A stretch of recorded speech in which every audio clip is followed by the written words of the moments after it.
Bien, alors bonjour à toutes et tous, et bonjour à votre président Philippe Corsia. Donc, je suis heureux de vous accueillir ici à la Banque de France à Marseille.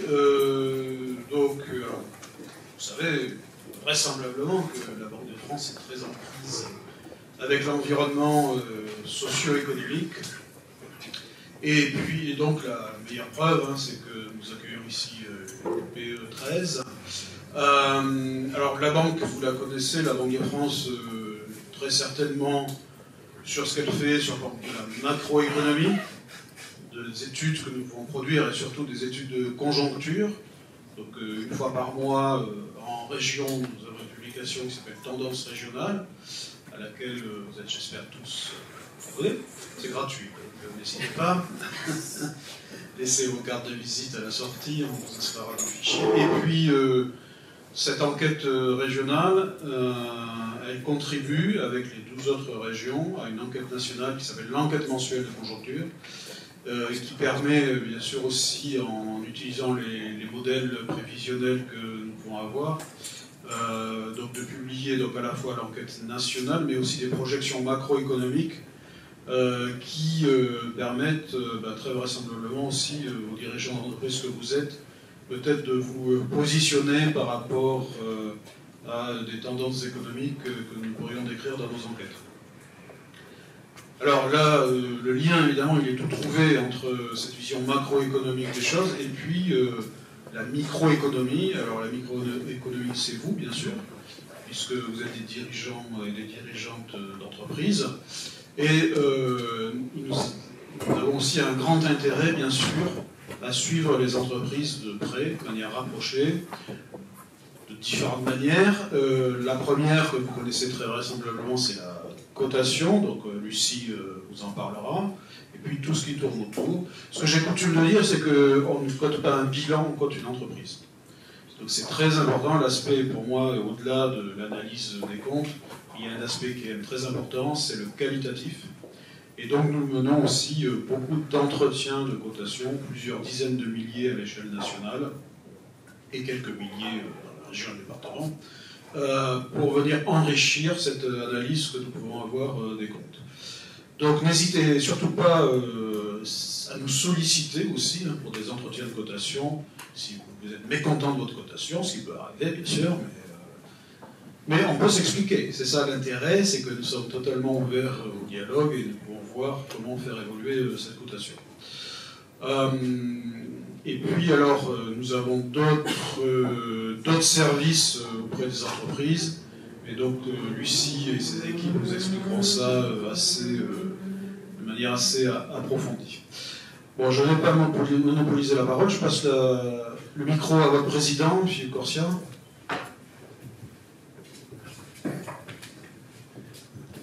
Bonjour à tous, merci Monsieur le Directeur Régional, merci de nous accueillir dans ce magnifique lieu qu'est la Banque de France à Marseille. Ça me fait plaisir de vous retrouver ici avec des chefs d'entreprise engagés à travers l'UPE13, mais aussi à travers leur entreprise où ils sont très actifs. Et pour moi, c'est important d'organiser cette réunion pour bien mettre l'église au centre du village. La Banque de France a un rôle essentiel dans l'économie de notre territoire, non seulement parce qu'elle a la possibilité de donner les meilleures statistiques économiques possibles, et donc avoir une vraie vision sur l'évolution de notre territoire au niveau économique, mais aussi parce qu'elle a cette faculté à pouvoir coter les entreprises, et vous savez que la cotation d'entreprise est essentielle actuellement, en ces périodes un peu compliquées où l'assurance crédit s'appuie sur les cotations Banque de France, où les banques, pour délivrer du court ou du moyen terme, regardent aussi cette cotation. Donc il est essentiel de comprendre comment se fait une cotation. Et d'ailleurs, ce que vient de dire M. Loreto, directeur régional de la Banque de France, est essentiel. On ne cote pas forcément uniquement un bilan, on cote toute une entreprise, son environnement, son ancienneté, son historique. Et c'est ça qui est important pour nous, où on n'est pas simplement des robots qui analysent des bilans, on est sur de l'humain qui comprend l'ADN de l'entreprise. Et c'est essentiel pour moi. Donc, en tout cas, je voudrais aussi remercier ici le directeur régional de la Banque de France pour avoir permis à l'UPE 13, à travers son président, de rentrer dans ce comité, ce conseil consultatif de la Banque de France au niveau de la région, du territoire. Et c'est pour nous une marque de confiance. Et à ce titre, nous participons avec la Banque de France à toutes ces réunions et on essaye d'apporter notre pierre à l'édifice pour pouvoir construire une économie encore plus saine et encore plus importante sur le territoire. Hier, j'étais avec le ministre et pas mal de réunions sur le GIP mobilité, ce qui veut dire que notre territoire bouge, l'argent arrive de l'État. On va essayer encore de faire progresser ce territoire. Donc il va y avoir peut-être des marchés qui vont s'ouvrir, il va y avoir peut-être un dynamisme économique si on est tous dans l'intérêt général, et c'est ce qu'il faut. Donc l'UPE 13 sera là à vos côtés pour faire grandir ce territoire. Et comme je vous l'ai dit, la Banque de France est un acteur essentiel, et c'est pour ça que nous nous sommes rapprochés d'eux et que nous allons continuer à développer ce genre de réunion. Nous l'avons déjà fait en territoire sur Aubagne, nous allons essayer de le faire aussi peut-être sur Aix, où c'était déjà fait peut-être, et continuer parce que l'UPE 13, c'est 14 000 entreprises adhérentes. Nous sommes filmés parce que nous allons aussi le mettre, je pense, en ligne pour que chacun puisse voir le rôle essentiel. Donc merci beaucoup, merci pour votre accueil, monsieur le directeur régional. Merci madame pour votre prochaine intervention qui sera, je le sais, parce qu'on m'a dit, vous êtes toujours très pertinente, donc bravo pour ce que vous faites. Et je vous souhaite à tous une excellente matinée. Merci beaucoup.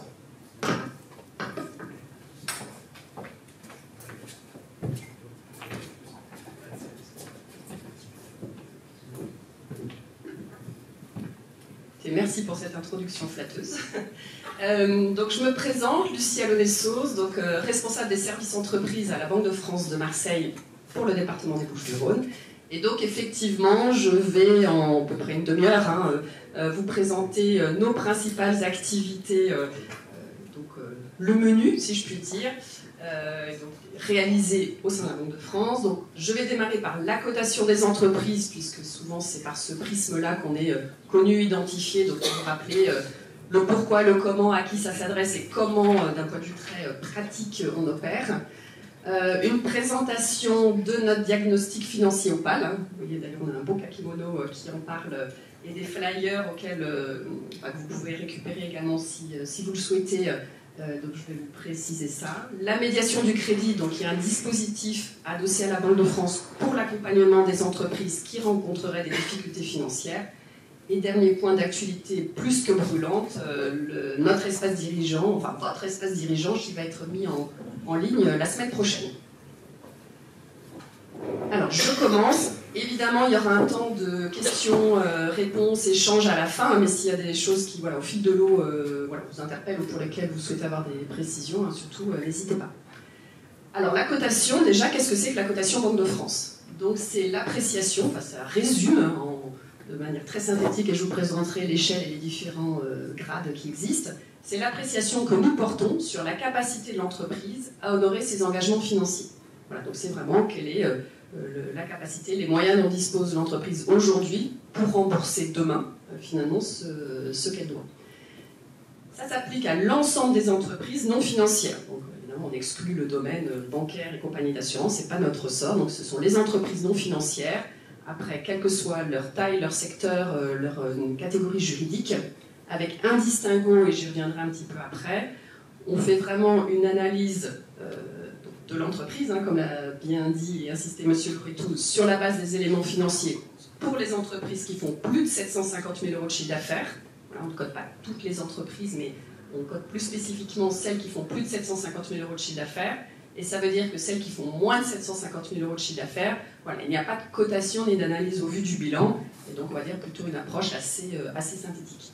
Donc ça représente, alors le chiffre est même un peu plus, il faudrait remonter, il faudra ajouter 20 ou 30 000, on est plutôt à 320-330 000 entreprises cotées de plus de 750 000 € de chiffre d'affaires sur l'ensemble du territoire national. Pour vous donner un zoom sur le département des Bouches-du-Rhône, c'est 13 000 entreprises que nous cotons à partir de ces critères-là. Et puisqu'on a également un pôle dédié à l'analyse des comptes consolidés pour les groupes qui établissent des comptes consolidés en région PACA et Corse, c'est à peu près 300 groupes consolidés. Voilà, ça vous donne un ordre de grandeur et de la volumétrie.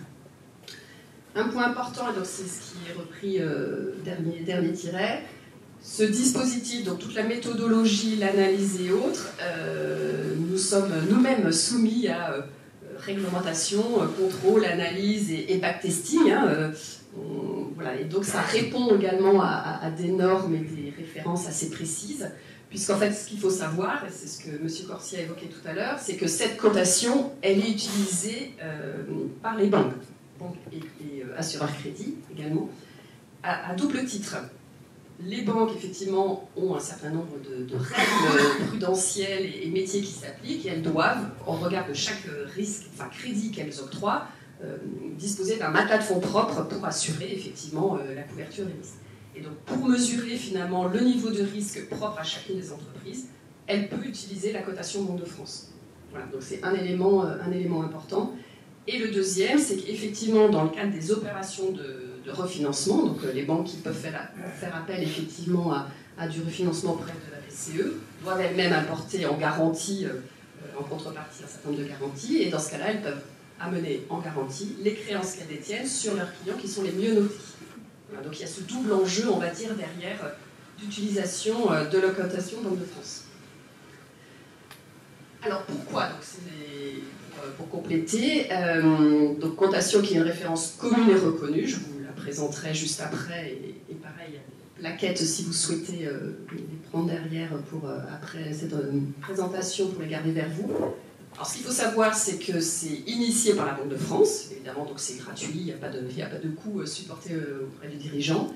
Ça donne effectivement pour les prêteurs, donc les banques et les assureurs crédit, donc pour ce qui relève de leur champ d'action, voilà, c'est un instrument d'évaluation des risques de crédit, donc c'est vraiment pouvoir mesurer la qualité et la signature, on va dire, d'une entreprise. Et puis pour le dirigeant, voilà, ça permet de donner quand même un élément de référence et de positionnement sur une échelle qui est quand même connue et établie. En termes de communication et de diffusion, point très important, dès lors qu'une cotation est modifiée, mise à jour par nos soins, on en informe systématiquement le dirigeant. Et donc vous devez recevoir des courriers, on le fait encore de manière très traditionnelle, un courrier adressé au dirigeant représentant légal de l'entreprise, de l'évolution de la cotation et du résultat donné. Et ensuite, ces informations sont mises à disposition, encore une fois, des partenaires financiers, donc les banques et les assureurs crédit, au travers de notre base FIBEL. Voilà, ce sont les deux et seuls publics destinataires de la cotation. Donc vos clients, vos fournisseurs, vos concurrents ou autres n'ont pas accès à la cotation de votre entreprise. Voilà. C'est vraiment réservé réservé uniquement vous en tant que dirigeant et les partenaires financiers, alors avec lesquels vous travaillez déjà, ou ceux qui souhaiteraient rentrer en contact avec vous. Donc effectivement, ça peut avoir aussi un point d'attention particulier par rapport à ça. Et voilà, pas de diffusion générale, pas d'accès en dehors de ces publics-là. Donc voilà l'échelle en tant que telle. Donc quand on parle de cotation Banque de France, en fait, c'est deux choses. C'est une lettre, donc ce qu'on appelle la cote d'activité, qui en fait traduit ni plus ni moins le niveau du chiffre d'affaires sur la dernière liasse ou les derniers comptes que nous avons reçus. Voilà, donc ça, pour le coup, c'est assez binaire. Donc cette lettre et ce chiffre. Donc c'est vraiment là, on va dire, le résultat et la traduction de notre analyse se traduit au niveau de ce chiffre, donc il lui traduit la cote de crédit, et donc je le rappelle, voilà, l'appréciation qu'on porte sur la capacité de l'entreprise à honorer ses engagements financiers. Donc ça, c'est vraiment la résultante. Je vous ai dit qu'effectivement, il y avait une délimitation par rapport au niveau de chiffre d'affaires. Donc on va vraiment mener une analyse approfondie, ce qu'on appelle chez nous à dire d'experts pour les entreprises qui font plus de 750 000 € de chiffre d'affaires. À dire d'experts, ça veut dire qu'il y aura forcément à minima 1 voire 2 analystes de la Banque de France qui vont ouvrir le dossier, qui vont l'étudier, qui vont le regarder en profondeur. Voilà, donc on n'est pas sur de la cotation automatique, on n'est pas sur du scoring. Voilà, on est vraiment dans ce cadre-là. Et donc, quand vous regardez le détail du premier tableau et des niveaux d'activité, voilà, ça concerne les entreprises qui ont une cote d'activité entre A et H, puisque H, effectivement, démarre à partir de 0,75 millions € de chiffre d'affaires. En deçà, donc les J, K, L, M, NX, le bas de l'échelle, effectivement, donc moins de 750 000 € de chiffre d'affaires, il n'y a pas d'analyse à dire d'expert et détaillée au vu des bilans. Premier point. Deuxième, sur la partie code de crédit, et donc effectivement la synthèse, hein, voilà, c'est ce chiffre avec des plus ou des moins pour faire, on va dire, la graduation et l'évolution de notre échelle. Donc il y a 21 crans, donc il faut lire du haut vers le bas en partant voilà, de la cote d'excellence chez nous qui est le 1+, à la situation la plus dégradée évidemment qui existe, la cote P en cas de défaillance, hein, donc procédure collective, redressement ou liquidation judiciaire, et donc avec des degrés divers et variés. Je vous ai évoqué tout à l'heure l'impact et plus ou moins l'utilisation que pouvaient en avoir les banques dans le cadre de leur refinancement BCE et donc des garanties qu'elles-mêmes peuvent apporter sur les crédits les mieux cotés. La distinction, et c'est pour ça que chez nous on va parler de cotations dites éligibles, sous-entendre éligibles au refinancement de la politique monétaire ou non éligibles, la distinction se fait entre le 4+ et le 4. Donc ça veut dire que chez nous, nous considérons que les cotations 4+ et au-delà sont les meilleures cotations qui existent, évidemment des degrés un peu différents, et les cotations non éligibles démarrent effectivement au 4 jusqu'au bas de l'échelle. Quelques points rapides. Cotation P, je vous en ai parlé, effectivement, entreprise défaillante. Donc là, on est sur la problématique de procédure collective de redressement et liquidation. Et des cotations 7 et 8 qui, elles, sont réservées aux problématiques, on va dire, d'impayés, qui peuvent nous être déclarées. Donc, on va dire, impayés, donc impact sur la trésorerie et problématiques à ce niveau-là. Voilà, donc une échelle qui est relativement granulaire et vraiment, encore une fois, cette ligne de démarcation, entre guillemets, entre les cotations 1+ et 4+, qui effectivement sont voilà, cotations éligibles, et je vous ai expliqué dans quel cadre, et les cotations 4 et en deçà. Maintenant, je vais rentrer un peu plus dans le détail de comment est-ce qu'on arrive à attribuer cette cotation et finalement le positionnement entre le 1+ et les 20 autres crans qui existent. Donc encore une fois, pour celles qui font plus de 750 000 € de chiffre d'affaires, hein, donc pour lesquelles on va vraiment rentrer dans le détail l'analyse du dossier financier et des éléments qui donnent l'environnement, on va dire, économique de l'entreprise. Donc effectivement, on va partir des chiffres, pas de mystère. Donc on va partir des liasses fiscales, qui nous sont automatiquement alimentées après télétransmission aux impôts. Et on va même regarder sur une profondeur de 3 ans. Voilà, parce qu'un bilan, une année N, c'est intéressant, mais c'est encore mieux de pouvoir le mettre en perspective et de le mesurer sur une période de 3 ans. Donc on va partir d'analyse financière et les principaux on va dire, concepts, piliers d'analyse et de référence un peu universels, hein, pour le coup, ce sont des choses assez standards. On va regarder bien évidemment la capacité bénéficiaire, hein, donc finalement est-ce que l'entreprise est rentable ? Oui, non, est-ce que ça évolue et dans quel sens ? Ça s'améliore, ça se dégrade ? Et surtout, on est capable, puisqu'on a les liasses fiscales de l'ensemble des entreprises au niveau français, on est capable de le comparer, de le mesurer par rapport à son secteur d'activité.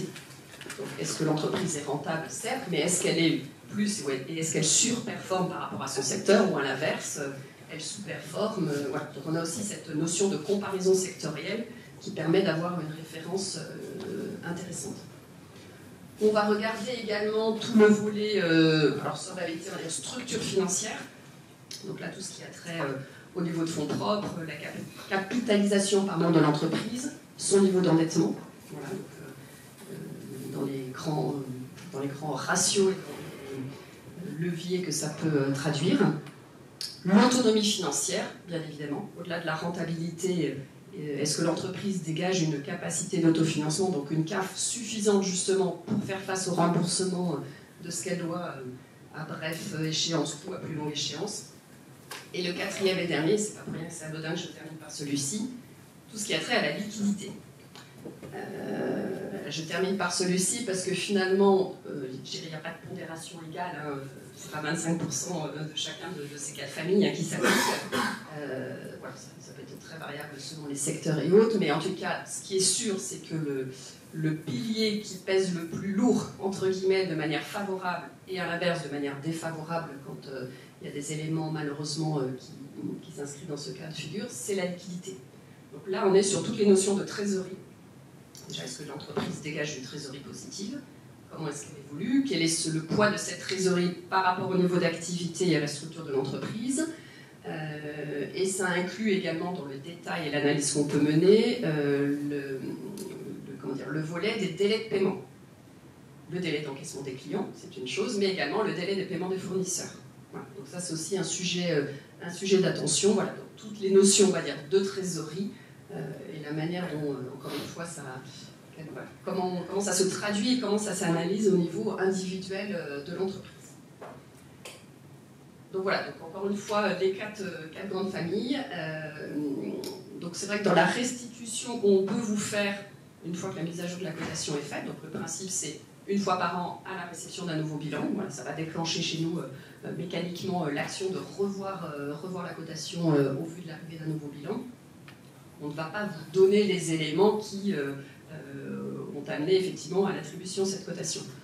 Pour autant, voilà, si de votre côté vous avez des interrogations, des incompréhensions, ça vous paraît, tout simplement vous ne comprenez pas et vous souhaitez savoir, voilà, ça peut être tout à fait un motif de prise de rendez-vous auprès de nous, à la Banque de France, voilà, pour vous expliquer. Et là, on pourra rentrer un peu plus dans le détail de voilà, quels ont été les points, les facteurs favorables ou à l'inverse limitant ou dégradant, on va dire, la cotation si jamais il y a une évolution moins favorable. Donc on vous donne le résultat global, l'analyse se fait à notre niveau, mais on peut tout à fait la partager si vous souhaitez avoir plus d'informations. Et dernier point important, et à la fois M. Loretou et M. Corsia en ont parlé, c'est qu'effectivement, au-delà de l'analyse des chiffres, qui est indispensable, hein, c'est vraiment le point de départ, on va dire, pour l'entrée en matière de la cotation, c'est effectivement tout le dimensionnement qualitatif.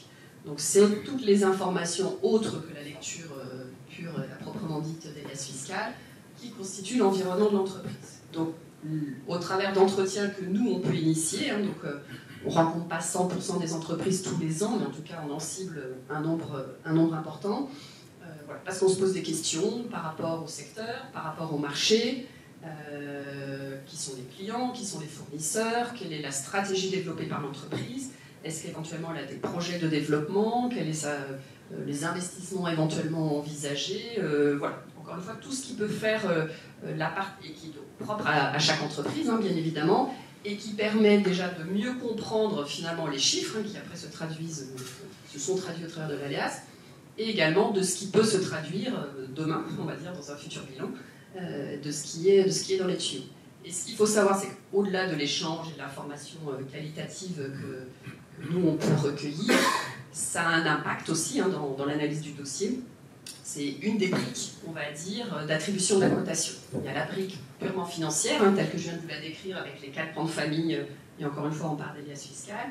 Et il y a une brique vraiment qualitative, donc d'appréciation que nous, on porte sur l'entreprise, qui peut être très favorable ou à l'inverse plutôt réservée, et donc qui peut jouer aussi dans l'attribution de la cotation en tant que telle.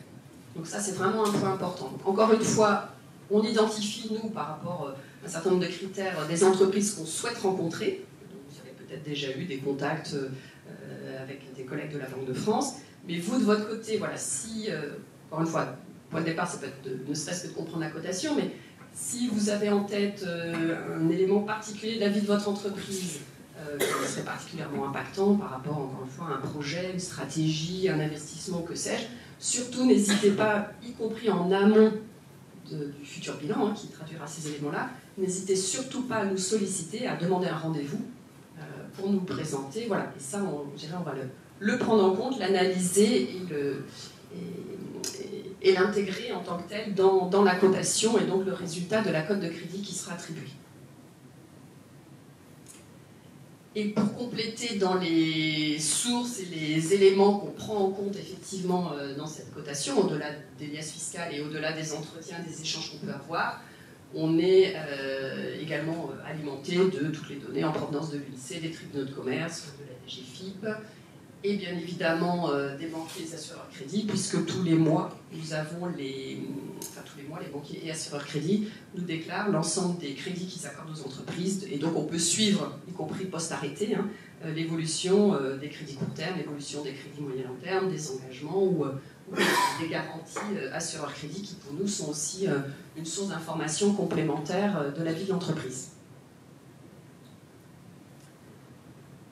Donc voilà pour ce volet cotation. Donc encore une fois, voilà, vraiment le message que je veux vraiment faire passer, c'est voilà, qu'il n'y ait pas d'incompréhension de votre part ni de la nôtre non plus. Voilà, encore une fois, de la vie de l'entreprise, de la manière dont ça peut se traduire dans la cotation. Et voilà, donc n'hésitez pas à nous solliciter et à n'importe quel moment de l'année. Deuxième sujet, donc diagnostic financier Opale. Donc vous avez compris que effectivement, la Banque de France bénéficiait d'une source d'informations particulièrement riche et vaste, hein, puisqu'on recueille énormément d'informations et notamment les liasses fiscales. Et je dirais dans le cadre de nos missions service public, voilà, on est aussi dans l'idée de pouvoir restituer le plus grand nombre d'informations auprès des dirigeants et donc d'offrir la possibilité de télécharger de manière simple, gratuite et vraiment en quelques secondes, une fois qu'on a passé le dispositif de connexion, un diagnostic financier de votre entreprise. Encore une fois, puisqu'on est capable, à partir de l'ensemble des liasses fiscales, de pouvoir positionner votre entreprise par rapport à son secteur d'activité. Alors, par défaut, ça va être le secteur d'activité identifié au travers du code NAF de création de l'entreprise. Le code NAF à instant T ne reflète plus forcément la réalité économique de l'entreprise. Vous avez le choix, avec un menu déroulant, d'en choisir un autre. Ou vous êtes multi-activité, donc vous voulez vous positionner sur 1, 2 ou 3 secteurs, vous pouvez le générer autant de fois que nécessaire. Voilà, et donc l'idée c'est de mettre à disposition, donc par rapport à notre base d'information, le positionnement et donc un diagnostic financier de votre entreprise. J'ai un exemplaire anonymisé que je pourrais faire circuler, ou pour ceux que ça intéresse de voir à l'issue de la présentation, comme ça vous verrez à quoi ça ressemble. Voilà, et donc ça permet de se positionner par rapport à son secteur et donc finalement d'avoir des éléments de quels sont les points forts de l'entreprise ou quelles sont éventuellement les faiblesses. Et là, pour le coup, il n'y a pas de notion de taille de chiffre d'affaires. On est en dehors du champ de la cotation que je vous évoquais juste alors. Donc que votre entreprise fasse plus ou moins de 750 000 € de chiffre d'affaires, vous avez accès à ce rapport et il est accessible.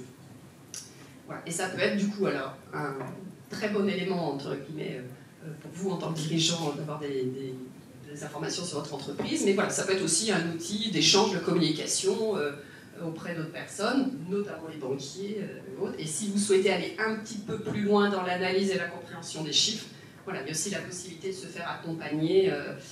Voilà, c'est le dernier point qui est repris. Hein, voilà, un expert de la Banque de France est disponible. Vous pouvez dans le système demander cette aide-là. Alors je crois que ça fait peut-être 2 heures, j'ai plus tout en tête, mais voilà, pour aller un petit peu plus loin dans l'analyse et la compréhension des chiffres. Il y a quand même quelques critères qui existent enfin ce qu'on appelle chez nous les conditions de faisabilité. Voilà, on part uniquement sur des liasses fiscales complètes, donc ça ne peut pas s'expliquer aux liasses simplifiées. Et il faut 2 bilans successifs, puisqu'effectivement il y a une mesure d'évolution dans le temps. Mais donc ça veut dire que chaque nouvelle année, après l'établissement de chaque nouvelle liasse fiscale, vous pouvez générer ce rapport qui du coup va s'actualiser avec les données les plus récentes et les plus fraîches.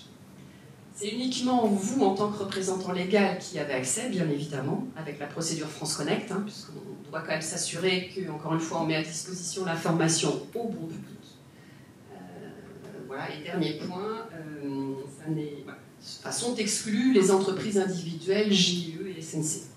Voilà, donc en dehors de ces 2-3 critères, voilà, encore une fois, ça concerne l'ensemble des entreprises, l'idée étant bien de mettre à disposition de l'information financière pour que voilà, le chef d'entreprise soit mieux armé et comprenne mieux, entre guillemets,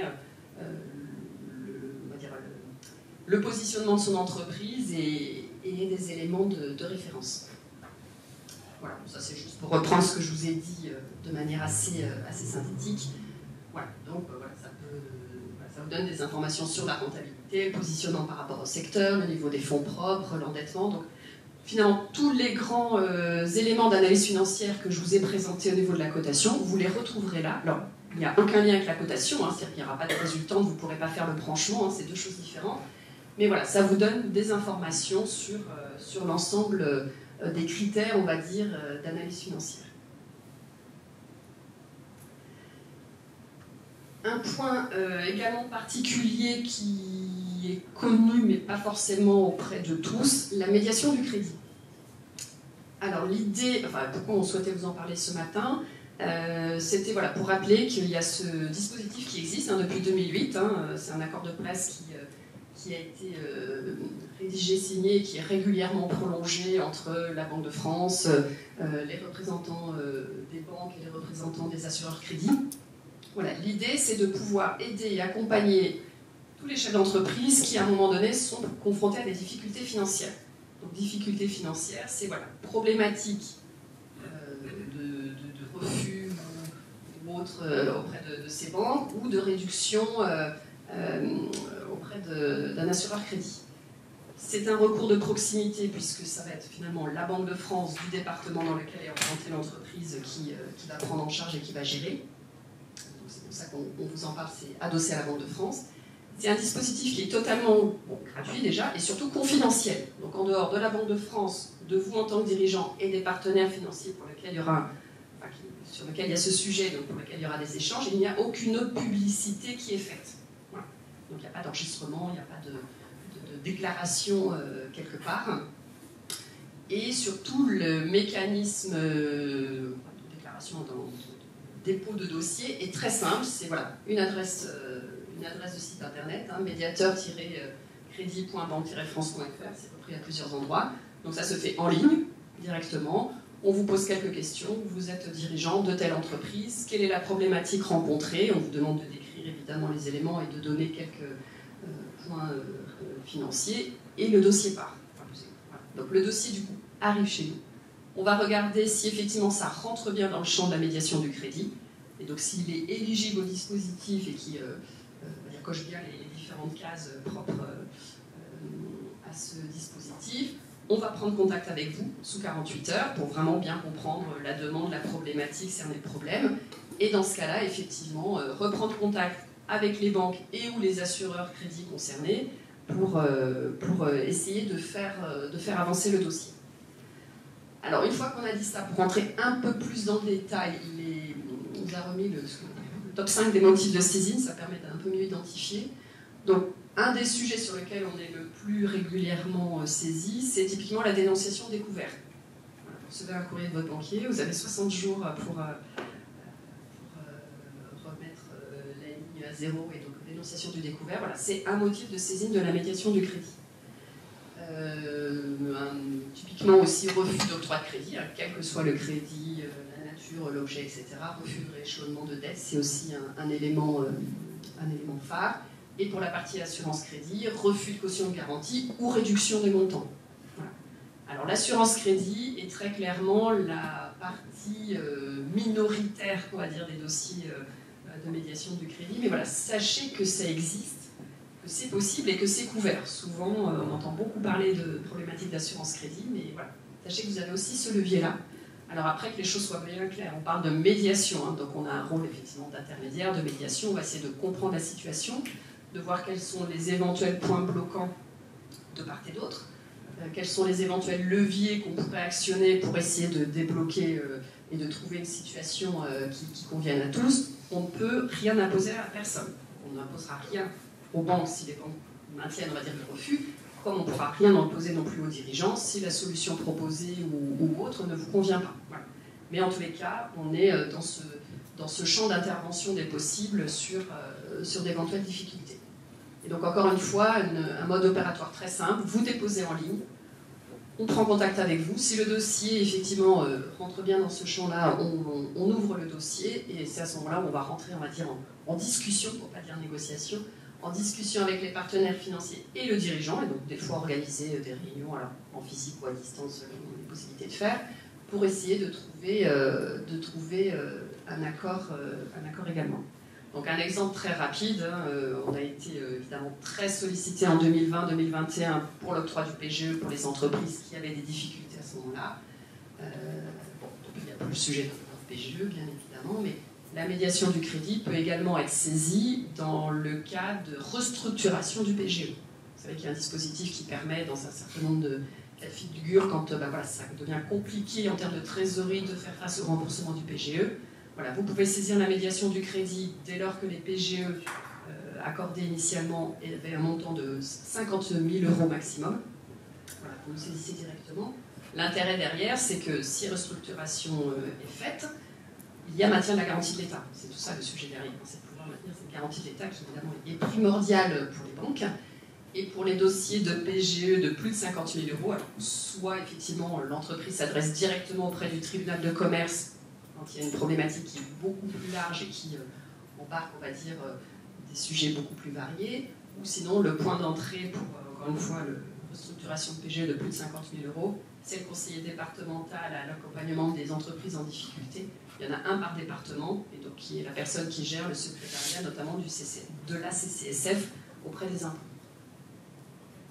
Voilà, donc sachez que ça existe, voilà, et on peut être là aussi, du coup, nous, Banque de France, puisque derrière c'est la Banque de France, pour vous accompagner en cas de problématiques financières. Et dernier point que je voulais vous présenter, alors là c'est notre actualité plus que brûlante chez nous en interne.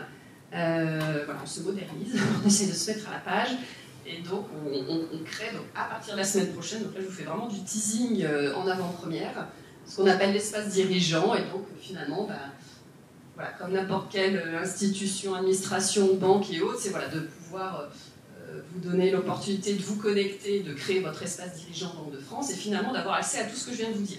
D'avoir accès à la cotation Banque de France, d'avoir accès et de pouvoir du coup télécharger ce fameux rapport diagnostic Opale. Après-demain, ça passera effectivement, enfin, vous y aurez accès directement via cet espace dirigeant.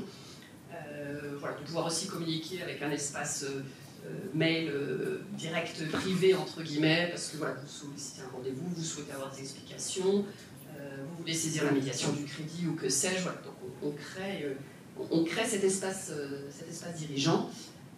Et voilà, l'ouverture c'est à partir de lundi prochain, donc c'est vraiment une avant-première. Donc, une grande campagne de communication, vous allez en entendre parler, mais je ne pouvais pas ne pas vous en parler aujourd'hui. Voilà, donc là il y a un exemple type créé de pièces, hein, bien évidemment. Voilà, donc accès à la cotation, télécharger la lettre de cotation. C'est vrai que régulièrement on nous dit j'ai perdu ma lettre, je ne la retrouve pas, etc. Vous pourrez directement y accéder depuis cet espace. Des indicateurs clés, bon là c'est un exemple qui est donné encore une fois par rapport au secteur, charger le rapport Opale, etc., etc. Donc ça sera, on va dire, une façon beaucoup plus moderne d'accéder aux informations et de pouvoir échanger avec nous, alors même si ça se fait déjà, mais voilà, avec pour nous l'information directement, et du coup on aura aussi toutes vos coordonnées et autres. Et donc le principe, comme pour Opale, je crois que c'était avant, évidemment toujours France Connect pour s'assurer que c'est bien la bonne personne qui a accès aux bonnes informations, et encore une fois, vous en tant que représentant légal. Et après, voilà, la reconnaissance se fait, nous, en interne, par rapport aux informations dans nos fichiers, mais voilà, c'est vraiment la connexion France Connect qui est le point d'entrée pour tous ces sujets-là.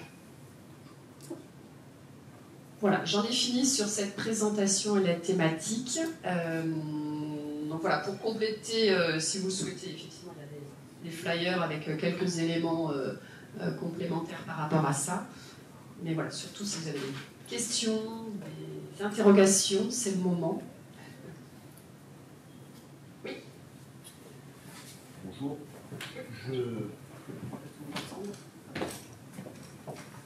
Merci pour cette présentation, et notamment Opale qui apparaît effectivement comme un excellent outil pour nos chefs d'entreprise. Par contre, nous, en tant que personne tierce, on ne peut pas y accéder. Bon. On demandera aux chefs d'entreprise. Donc je me présente, Jean-Marc Ouquayrol, ancien banquier pendant 34 ans et depuis 5 ans directeur d'initiative Marseille Métropole, donc qui accompagnons les créateurs d'entreprises par l'allocation d'un prêt d'honneur et d'un prêt bancaire complémentaire. La cotation Banque de France, bon, bien entendu, je connais, et j'ai retenu que la cotation se faisait en fonction de l'arrêté du bilan, donc c'est au moment T. Mais si, bon, comme la plupart par exemple, arrêtent leur bilan au 31/12 de l'année N, si nous sommes en mai, juin, et qu'il y a eu des évolutions favorables à l'entreprise, est-ce qu'il est possible du coup au chef d'entreprise de vous contacter pour envisager une modification de sa cotation avant la sortie de son futur bilan au 31/12? Oui, alors ça rentre complètement dans le champ que j'ai présenté tout à l'heure des éléments qui peuvent justifier ou nécessiter un entretien. Au contraire, voilà, ça viendra encore une fois compléter la lecture du bilan, soit post-arrêté, soit avant le prochain, selon à quel moment on se situe. Donc oui, complètement. Après, ce que je dis encore une fois, la cotation va être attribuée à n'importe quel moment de l'année au vu du bilan. Voilà, ça peut se faire aussi, l'entretien peut se faire avant, après. Voilà. Après, c'est aux dirigeants de voir quel est le meilleur. Je mets de côté avec le pilier au milieu, on ne se voit pas. Le meilleur moment de nous contacter. Mais oui, on est typiquement dans le cas de figure où il y a un intérêt à le faire. Et la cotation pourra évoluer. Voilà, et la cotation pourra être revue, ou du moins un des éléments en partie intégrante. Après, quand même aussi que les choses soient claires, ce n'est pas parce qu'il y a un entretien, un rendez-vous, que quelqu'un va nous présenter des éléments, que ça va forcément déboucher sur une amélioration. Non mais des fois, il y a un peu d'idées ou de fantasmes par rapport à ça. Voilà, tout dépend des répercussions et de l'ampleur et des conséquences que ça peut avoir sur les éléments financiers que j'évoquais avec vous. Mais oui, au contraire, voilà, nous on est preneurs, puisqu'effectivement, le bilan c'est la lecture déjà du passé, de toute façon au moment où on le reçoit, et tout élément qui nous permet d'avoir des informations d'actualité ou prévisionnelles sont importantes. Les nouvelles données de cotation qui sont passées de 3 à 1, c'est depuis quand ça? Alors, la nouvelle échelle que je vous ai présentée est en vigueur depuis début 2022, donc ça fait 2 ans. Voilà, effectivement, je ne vous ai pas parlé de l'ancienne échelle, mais qui... C'est resté à 3, oui. 3, c'était le summum. Voilà, ça a évolué, on avait une échelle qui était sur 13 crans, et on est passé sur 21 crans. Voilà, encore une fois, il y avait besoin d'avoir une granularité beaucoup plus fine et beaucoup plus précise, et d'avoir finalement une dissociation des risques beaucoup plus importante. Puis voilà, de toute façon, ça fait partie des exigences aussi de la BCE vis-à-vis de la Banque de France, notamment au travers de nos différents statuts. Sur la conciliation, c'est uniquement... Olivier Hugo, donc non populaire, centre d'affaires. Sur la conciliation, c'est uniquement il n'y a pas d'obligation, vous n'obligez pas les banques à renégocier par exemple une dette. Comment se passe une conciliation en fait exactement? Alors, conciliation. Alors, on peut avoir la formation nous a posteriori, mais pas forcément nous associés Banque de France dans le cadre de la renégociation. Hein, c'est l'administrateur. Ah oui, directement. Oui. Là, nous on n'intervient pas en fait. Quel est le rôle de la Banque de France dans cette conciliation? On n'en a pas. Nous, c'est dans le cadre de la médiation du crédit qui est hors champ procédure. Ah oui. Alors, conciliation, c'est pas nous qui sommes aux manettes. Hein, oui, quand je dis conciliation, c'est médiation. Ah, d'accord, ok. Voilà. Médiation du crédit, donc là, effectivement, pour le coup, c'est bien la Banque de France qui est aux manettes, puisque c'est nous qui sommes saisis. Donc, je vous disais, voilà, une fois qu'on a reçu le dossier, ça rentre bien dans le cas de figure, on a bien les éléments, voilà. On va officiellement informer le ou les banquiers, hein, s'il y en a plusieurs, et le ou les assureurs crédits, que voilà, le dirigeant, monsieur ou madame X, nous a saisi pour la société Y, pour telle et telle problématique. Dénonciation des couverts, refus d'octroi de financement, etc. Et les banques sont tenues, et les assureurs crédits nous répondent sous 5 jours. Normalement, ce qui est prévu, c'est que dans le schéma d'organisation, le correspondant, on va dire médiateur au sein des banques, normalement, n'est pas la même personne qui est en charge de la relation et qui a été à l'initiative du sujet, entre guillemets, de cette médiation. Donc, normalement, ça doit générer la révision du dossier.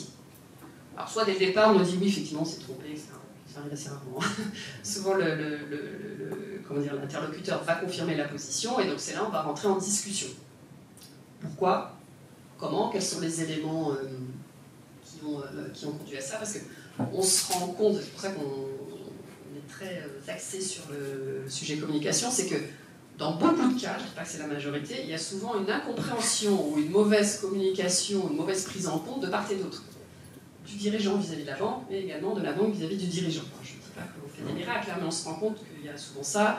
Le banquier attendait plus d'éléments financiers, de perspectives, je ne sais pas quoi, et puis à un moment donné, le dirigeant n'a pas fait, a oublié, n'a pas voulu faire. Des problèmes purement relationnels, ça arrive. Ça arrive aussi, hein, des fois, en changeant d'interlocuteur et autres. Voilà. Donc c'est d'essayer de comprendre quels sont les points du banquier, la majorité des cas. Quels sont les points sur lesquels le banquier s'est appuyé pour refuser ou pour en arriver à cette situation-là? Et est-ce qu'il y a quand même moyen d'éclairer parce que, je ne sais pas, un budget prévisionnel, parce qu'un étalement différent de ce qui avait été prévu, un redimensionnement du montant, enfin je ne sais pas, il peut y avoir plusieurs éléments. Et à l'inverse, côté dirigeants aussi, enfin, en complément, quels sont les... Voilà, est-ce que sa demande est bien pertinente? Est-ce que... Voilà, donc c'est d'essayer de comprendre. Oui. Alors, on fait l'analyse, et surtout, selon les cas de figure, quand ça devient un peu plus complexe, on organise des échanges tripartites, on va dire, dirigeants, Banque de France avec la casquette médiateur, et banque pour mettre tout le monde autour de la table et échanger, partager. Donc, c'est là où ça rejoint un peu les procédures, conciliation, tout le monde se met autour de la table et on essaie de voir ce qui peut être fait, mais voilà, à l'échelle de ce qui est du ressort de la médiation du crédit. Moi j'ai une question sur ce sujet-là. Bonjour, moi j'ai une question toujours sur ce sujet-là. Est-ce que vous, dans le cas où vous n'arrivez pas à trouver une issue favorable pour l'entreprise, est-ce que vous pouvez être amené à aider le chef d'entreprise à retrouver un nouveau partenaire bancaire? Alors, ça sort de notre champ de compétences. Il a cité l'orienter, mais en tout cas, nous, on ne va pas la mener chez telle enseigne ou telle enseigne. Voilà, on n'a pas le droit. On ne va pas conseiller. Ça peut, quand il y a une situation d'échec et que les difficultés s'accumulent et autres, voilà, nous, on va dans ce cas-là plutôt orienter vers le tribunal en disant, voilà, à un moment donné, on n'a pas réussi, ça a pris du temps, les difficultés augmentent, voilà, on vous conseille de prendre rendez-vous avec le tribunal ou de réaliser telle autre démarche, mais après, ça s'arrête, on ne va pas aller au-delà. Après, voilà, l'orientation, le conseil de telle enseigne bancaire, on ne peut pas, on n'a pas le droit de le faire. Seul sujet, mais bon, finalement, pour lequel là, c'est bien dans le comment dire, les missions et les activités de la Banque de France, c'est le droit au compte. Parce que toute entreprise, personne morale, comme tout particulier, personne physique, a le droit d'avoir un compte bancaire, voilà, mais ça c'est très spécifique. Où là on va désigner, ça va bien être une banque en tant que telle. Mais là on est dans la désignation du droit au compte, c'est quand même très particulier.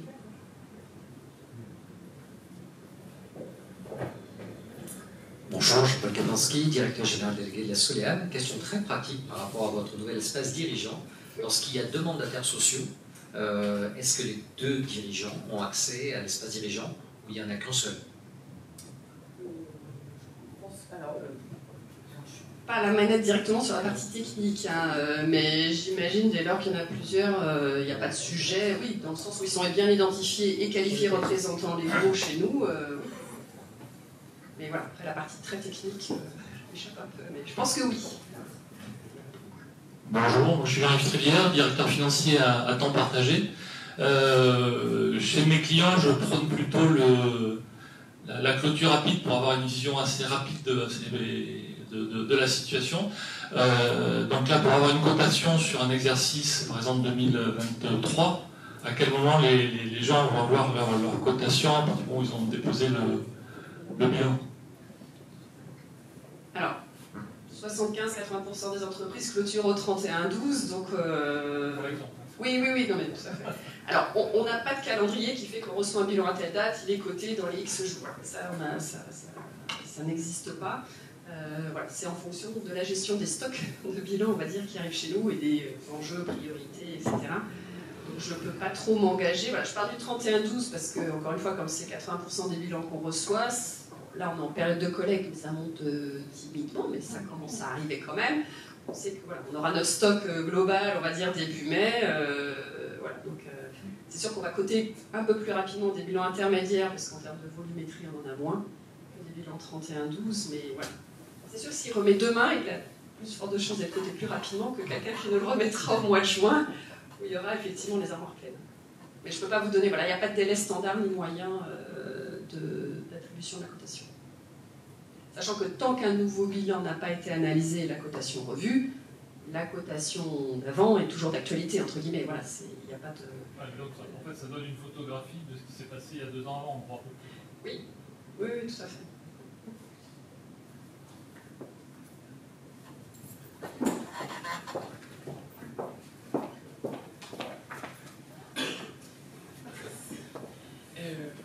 Est-ce qu'il y a un laps de temps entre deux cotations, un laps de temps nécessaire entre deux cotations imposées? Merci. Alors, c'est un peu la réponse que je donnais finalement à monsieur, dans le sens où on n'a pas d'obligation de délai de cotation à l'arrivée d'un bilan. Pour autant, une cotation, elle a une durée de vie. Donc vous pouvez des fois le voir quand les entreprises changent de date d'arrêté. C'est pas la majorité, mais ça arrive de temps en temps. Et donc on a un arrêté de plus de 18 mois, par exemple, là on avait un arrêté de 12 mois. À un moment donné, la cotation va tomber, entre guillemets, donc au-delà de 21 mois, puisque on considérera quand même que l'information ou les points financiers d'épargne ne sont plus suffisamment frais, récents, pour attribuer la cotation. Donc indirectement, par ce biais-là, oui.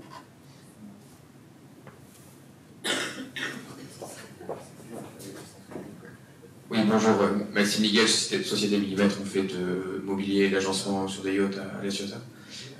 Si j'ai bien compris, les fournisseurs n'ont pas accès à cette notation. Mais j'ai eu le sentiment plusieurs fois avec des échanges avec eux que par rapport aux encours qu'on pouvait avoir avec eux, ils avaient une visibilité quand même indirecte, je ne sais pas, par rapport à ça. Alors, ils n'ont pas accès à la cotation Banque de France, ça je vous le confirme. Après, libre à chacun de la communiquer à qui le souhaite, en tout cas, ça ne sera pas de notre fait. Après, c'est peut-être des informations, des éléments qu'ils peuvent avoir si jamais il y a un sujet d'assurance crédit, de garantie de caution, voilà, par ce biais-là. Mais ça ne sera pas par nous, entre guillemets, et pas d'accès à la cotation Banque de France. Ils passent par un organisme financier qui, eux, les paieront simultanément. Dans le cas de, je ne sais pas si c'est pour une problématique de couverture d'assurance, voilà, l'assureur crédit, lui, sait quel encours il a, jusqu'à quelle hauteur ou quel niveau il peut aller. Voilà, ça fait partie des éléments commerciaux, entre guillemets, discutés entre eux.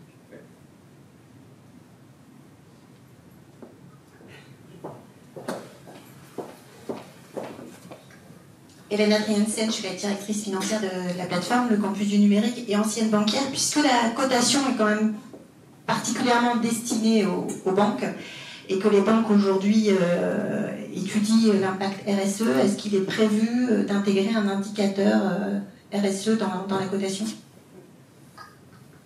Alors oui, on l'intègre, on va dire déjà de manière mais très générale au titre du qualitatif, c'est-à-dire que dans le cas des entretiens qu'on peut mener, régulièrement on peut poser des questions sur comment la politique RSE est déployée en interne vis-à-vis des salariés, mais ça peut être vis-à-vis de l'extérieur, est-ce qu'il y a une politique d'achat ou que sais-je. Donc ça va dire c'est partie, on va dire c'est noyé, c'est un des éléments on va dire du qualitatif. Et par contre un point, c'est vrai que j'en ai pas parlé parce que ça fait partie des travaux du moment avant que ça soit déployé à plus grande échelle. La Banque de France est en train de travailler à ce qu'on appelle la création d'un indicateur climat. Donc ça sera plus vraiment sur cet aspect climat, puisqu'on se rend compte qu'il y a quand même une réalité économique, avec tout le changement climatique, l'impact très concret, direct que ça peut avoir, parce que inondation, parce que tempête, parce que sais-je. Voilà, où là il y aura vraiment un indicateur qui va être construit, donc je suis incapable de vous donner des éléments de référence puisqu'il est en train, voilà, c'est les équipes du siège qui sont en train de travailler dessus, pour vraiment pouvoir mesurer, au-delà de la rentabilité, de la capacité de l'entreprise à faire face à ses engagements financiers, c'est finalement, au-delà de tout ça, c'est sur lequel elle a, entre guillemets, un rôle direct à jouer, c'est voilà, est-ce qu'elle sera aussi pérenne et est-ce qu'elle est impactée ou pas avec les évolutions et l'impact financier qu'ont les risques climatiques à son niveau. Donc au niveau de la prise en compte du risque de transition, et est-ce qu'elle est suffisamment mature aujourd'hui, et est-ce qu'elle sera suffisamment mature demain aussi pour y faire face. Donc ça sera un élément fort, voilà, mais on y travaille.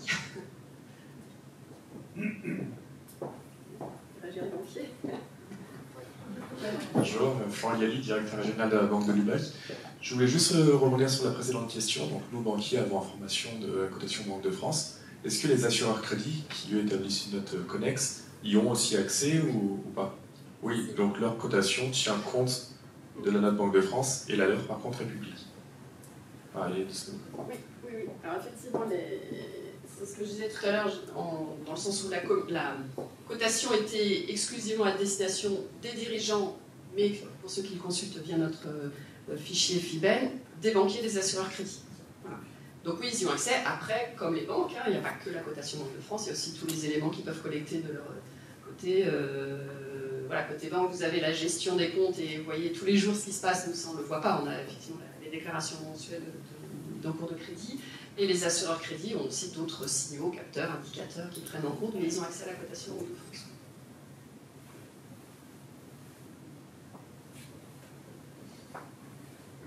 sur votre site Opal, donc, qui va être mis à disposition dès la semaine prochaine, chacune des entreprises a la possibilité de s'évaluer par rapport à son secteur d'activité.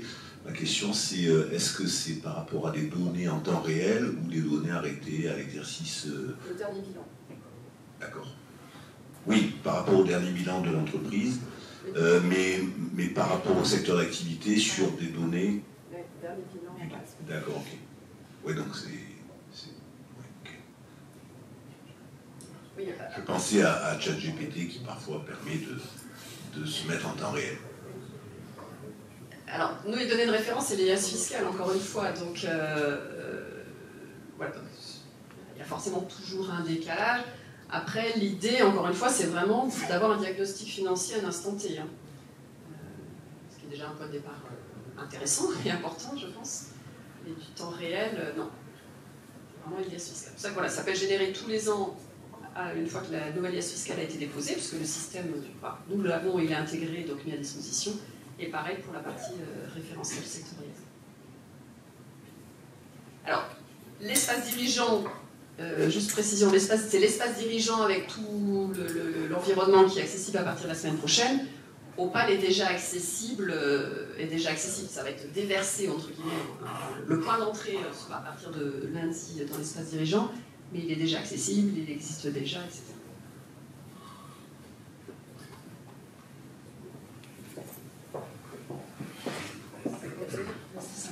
Ah d'accord, j'avais pas vu. Merci Valérie. Le maître du temps. Est-ce qu'il y a d'autres questions ou interrogations? Bah, écoutez, merci. Encore une fois, voilà, il y a quelques flyers disponibles et si vous souhaitez échanger en bilatéral ou en tête-à-tête juste après cette réunion pour des sujets plus individuels ou autres, n'hésitez pas. Pour qui aussi besoin. Merci.